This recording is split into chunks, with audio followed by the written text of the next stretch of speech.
You know those days where you feel like you're running on a hamster wheel? You're busy, constantly busy. But when you finally clock out, you look back and think, what did I even do today? Yeah, you're definitely not alone. So today, we're going to dig into how to reclaim your focus in a world that, let's be honest, is practically designed to steal it from us.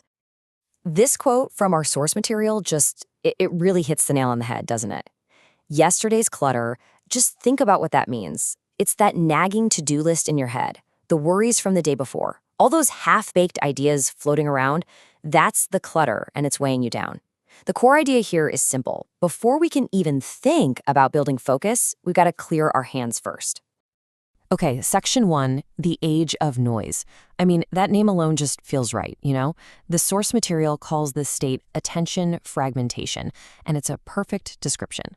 Our focus is just constantly being shattered into these tiny little pieces by pings, dings, emails, and of course, the endless scroll. It makes that deep, meaningful work, well, it feels next to impossible sometimes.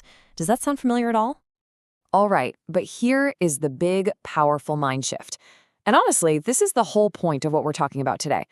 Focus isn't some magical gift that you're either born with or you're not. Nope, it's a skill. And just like any other skill, learning a language, playing an instrument, it's something you can actually train and get better at. So let's totally reframe this. Your attention isn't this limited thing that just runs out. It's a muscle. And yeah, right now, it might feel a little weak, maybe a little out of shape from, well, not being used properly. But the thing about muscles is, with consistent training, you can build them into a total powerhouse. So think of this explainer as your personal workout plan for your brain. Okay, so where do we even begin? Well, our first pillar is all about getting that internal clarity. Because look, before you can even dream of fighting off all the distractions out there, you've got to quiet the noise in here, inside your own head. So let's dive into pillar 1, clear your mind. This first step is something the source calls mental decluttering. And I love this analogy. Think of your brain's working memory like the RAM on your computer. When you have a million tabs open, your to-do lists, your anxieties, those random, I gotta remember 2 thoughts, the whole system just slows down to a crawl. There's no processing power left for the really important stuff. So the goal here is simple. We need to get all that junk out of our heads. And the go-to tool for this, it's called the brain dump.